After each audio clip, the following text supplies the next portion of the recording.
আমরা সবাই চাই আমাদের ভালো লাগা জিনিসগুলোকে ভালো লাগার মানুষদের সঙ্গে শেয়ার করতে। তো সেরকমই একটা ঘটনা আজকে আমার সঙ্গে ঘটেছে, চলো সেটাই তোমাদের সঙ্গে শেয়ার করি। আমার বাবার বাড়িতে আমি সব দিন দেখেছি পূর্ণিমার পুজো হতে, সিন্নি প্রসাদ হতে, আর তখন আমরা সবাই মিলে পাড়ায় পাড়ায় প্রসাদ বিলি করতে বেরোতাম।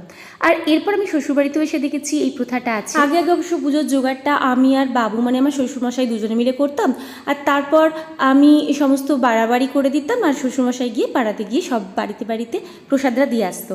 আর এখন এই পাটটা নিয়েছে আমার ছোট ছেলে। আমার ছেলে কিন্তু পড়াশুনো বাদ দিয়ে সমস্ত গুণের অধিকারী। এই যেমন ধরো আজকে ওর পাপা আজকে বাড়িতে ছিল না, তাই সমস্ত পূর্ণিমার বাজার কিন্তু আমার ছোট ছেলেই করেছে। আর এখন দেখো নিজের কি মন হয়েছে, নিজেই বললো মা আজকে সমস্ত প্রসাদ আমি বাড়বো, তারপর আমি দিতে যাব। মাই নাই, আজকে তুমি প্রসাদ পাচ্ছ? হ্যাঁ শুরু করে দিয়েছি। রোজ মায়ের দিকে দিকে শিখে গেছিস বল।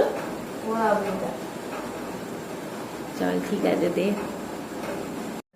বেদানাগুলো একদম ওপর থেকে দে, দেখতে সুন্দর লাগবে। সব ফলগুলো গুনে গুনে দিয়েছিস? ওটা মিসিং হয়নি তো? সন্দেশগুলো দিবি।